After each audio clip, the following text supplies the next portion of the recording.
एक महत्वपूर्ण पहलू ये है कि जितना खाना चाहिए लोग उससे कहीं ज्यादा खा रहे हैं। पहले भोजन और दूसरे भोजन में 8 घंटे का अंतर होना चाहिए। आपको जो भी स्वास्थ्य संबंधी समस्याएं हैं उनमें से कम 50% 6 हफ्ते में ठीक हो जाएंगी।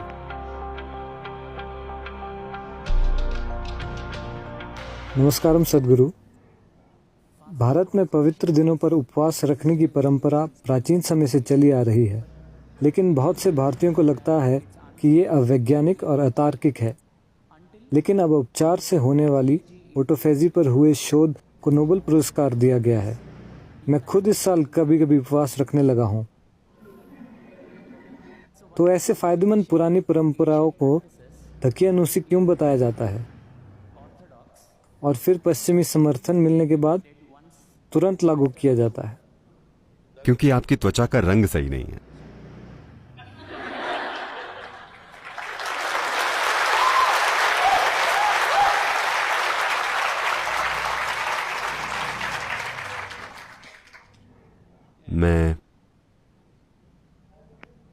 मैं इस बारे में 40 सालों से बोल रहा हूं, ठीक है?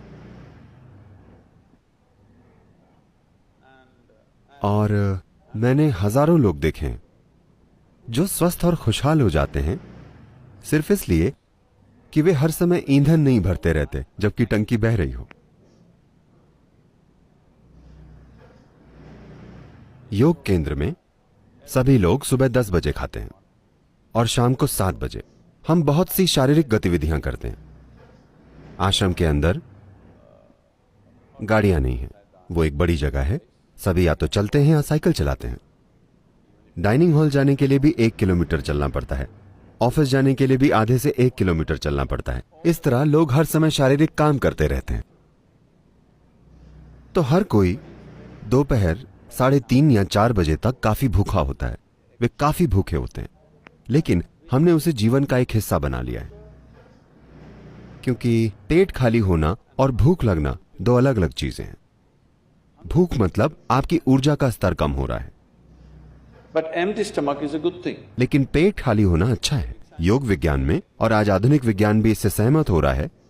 लेकिन जो हम अपने अनुभव से जानते हैं, वहां तक पहुंचने के लिए आप करोड़ों डॉलर खर्च करेंगे, क्योंकि शोध सिर्फ इसी बारे में है कि कितने लाख डॉलर। यह ऐसा ही है। आपका शरीर और आपका दिमाग सबसे अच्छे से तभी काम करता है जब आपका पेट खाली हो। तो हम हमेशा सुनिश्चित करना चाहते हैं कि हम इस तरह से खाएं कि हम चाहे जितना भी खाएं, हमारा पेट ज्यादा से ज्यादा 2 से 2.5 घंटे में हमेशा खाली हो जाए। तो हम हमेशा भूखे सोने जाते हैं। लोगों को लगता है कि वे सो नहीं सकते। सो सकते हैं। औसतन 25 सालों तक औसतन मैं बस 2.5 से 3 घंटे सोया। इन दिनों में थोड़ा ज्यादा सो रहा हूं। मैं 3.5 से 4.5 घंटे के बीच सो रहा हूं, जबकि मैं बहुत ज्यादा यात्राएं कर रहा हूं। बहुत ज्यादा यात्राओं से मेरा मतलब है, अगर मैं अगले कुछ दिनों की यात्रा बताऊं तो आप कुर्सी से गिर जाएंगे। हाँ, क्या मैं आपको बताऊं? नहीं, जरूरी नहीं है। क्योंकि अगले 10 दिन में मैं 5 अलग अलग देशों में रहूंगा। वहां मुझे नहीं पता कितने कार्यक्रम होंगे, हर तरह के कार्यक्रम।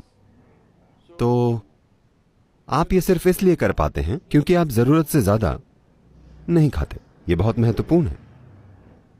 हर कोई 2 बार खाता है। मैं आमतौर पर सिर्फ 1 बार खाता हूं, शाम को 4:30-5 बजे, क्योंकि मुझे पसंद नहीं कि मैं प्लेट के सामने बैठकर चिंता करूं कि कितना खाना है। मुझे अच्छे से खाना पसंद है। तो अगर मैं शाम 4:30 या 5 बजे खाता हूं तो फिर अगले दिन ही खाता हूं। क्या ये काफी है? क्या मैं ठीक लग रहा हूं? हेलो, मैं आपके मरीजों जैसा नहीं दिख रहा है ना? मैं आपके पास नहीं आऊंगा, क्योंकि शरीर में कोई भी जरूरी सुधार और शुद्धि तब होती है जब आपका पेट खाली हो। यह बहुत जरूरी है, वरना कोशिकाओं के स्तर पर शुद्धि नहीं हो पाती। आप चीजें इकट्ठी करते हैं, फिर हर तरह की परेशानियां होती हैं। पहली चीज है शरीर में आलस्य। आलस्य के कई स्तर होते हैं। अगर आपने उन सभी पर ध्यान न दिया हो तो जितना समय आप सोते हैं वो आलस्य है। आप सभी यहां सोने आए हैं या हेलो जीने के लिए, है ना? यहां मतलब यहां नहीं, मेरा मतलब है जीवन में। आप जीना चाहते हैं या The intention of life is to live, isn't it? जीवन जीना चाहता है ना? लेकिन क्योंकि आपने अमेरिकी डॉक्टरों की बात की तो ये अब यहां भी शुरू हो गया है। सभी अमेरिकी डॉक्टर्स कहते हैं आपको कम से कम 7 से 8 घंटे सोना चाहिए। इसका मतलब है आपके जीवन के 1/3 हिस्से में आपको सोना चाहिए। 2-3 घंटे और टॉयलेट, नहाने और खाने वगैरह में चले जाते हैं, तो आपके जीवन का 50% हिस्सा बस रख रखाव में चला गया। मान लीजिए आपके पास एक मोटरसाइकिल या कार है जो 1 महीने में 1 बार सर्विस के लिए जाती है, तो उसे रखना ठीक है। मगर वो महीने में 15 दिन की सर्विस लेती हो तो ये परेशानी है कि नहीं? बहुत से लोगों ने अपने सिस्टम को परेशानी बना लिया है क्योंकि उनका अपना शरीर उनके जीवन में एक बहुत बड़ी रुकावट है। वो जो भी करना चाहते हैं उनका शरीर उन्हें करने नहीं देता। तो इसके कई पहलू हैं। एक महत्वपूर्ण पहलू यह है कि जितना खाना चाहिए लोग उससे कहीं ज्यादा खा रहे हैं, सिर्फ इसलिए क्योंकि उन्हें कहा जाता है कि आपको ज्यादा खाना चाहिए वरना आप कमजोर हो जाएंगे। नहीं, अपने शरीर को ठीक रखने का एक तरीका है। आज हर कोई कम ईंधन लेने वाली कार और मोटरसाइकिल बनाना चाहता है। इसका मतलब क्या है? अगर मशीन कुशलता से चलेगी तो कम ईंधन खर्च होगा, है ना? तो अगर यहां बैठे हुए आप बहुत आराम में हैं तो ये कम ईंधन लेगी। अगर आप हर समय ऐसे होंगे, If you like this all the time, then it will consume more fuel. It will want you to eat. तो ये और ज्यादा भोजन मांगेगी, ये आपको विवश करेगी। तो ये नया नाम इंटरमिटेंट ईटिंग। आपको देखना चाहिए, अमेरिका में लोग हमारे कार्यक्रमों में आते हैं। हमारे कार्यक्रम 10 से 12 घंटे चलते हैं, तो लेकिन वे कुछ बिस्किट या कुछ और लाते हैं। वे कहते हैं मुझे शुगर प्रॉब्लम है इसलिए मुझे खाना पड़ता है, मुझे खाना ही पड़ता है। मैं कहता हूं आप बस यहां रहिए, आप नहीं मरेंगे, मैं सुनिश्चित करूंगा, क्योंकि मैं नहीं चाहता कि मेरे कार्यक्रम में कोई मर जाए, ठीक है? मैं ये सुनिश्चित करूंगा। पहले दिन नहीं मुझे खाना पड़ेगा, तीसरे दिन तक वे सब कुछ छोड़ देते हैं, 12 घंटे बिना भोजन के बैठते हैं और वो बिल्कुल ठीक रहते हैं। देखिए, सेहत ऐसी चीज नहीं है जिसे आप बाहर से बनाते हैं। सेहत आपको भीतर से पैदा करनी होती है। अगर कुछ परेशानी हो तो आप बाहरी मदद ले सकते हैं। हर समय अगर आपको कोई परेशानी है मतलब क्या?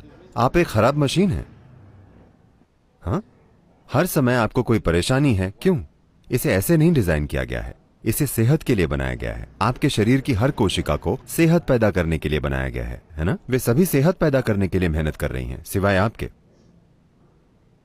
तो योग में कम से कम 8 घंटों के अंतराल की सलाह दी जाती है। एक भोजन से दूसरे भोजन के बीच 8 घंटे का अंतर होना चाहिए। अगर आप ऐसा करें तो आप देखेंगे कि आपकी आधी स्वास्थ्य समस्याएं, आपको जो भी स्वास्थ्य संबंधी समस्याएं हैं, उनमें से कम 50% 6 हफ्तों में चली जाएंगी। अगर आप कुछ और चीजें करें जो आपको फिलहाल थोड़ी कठोर लग सकती हैं, अगर आपके जीवन में कोई छोटा योग अभ्यास है या कोई ध्यान की प्रक्रिया है, तो आप देखेंगे कि 90% समस्याएं चली जाएंगी। 10% अगर फिर भी रहती हैं तो उनका उपचार हो सकता है। फिलहाल हेल्थ केयर सिस्टम कुछ ऐसा हो गया है, मुख्य रूप से जहां भारी इंश्योरेंस पॉलिसी होती हैं। लोग हर तरह का कचरा खाते हैं और पीते हैं और डॉक्टर को जाकर कहते हैं मुझे ठीक करो। यह ऐसे काम नहीं करता।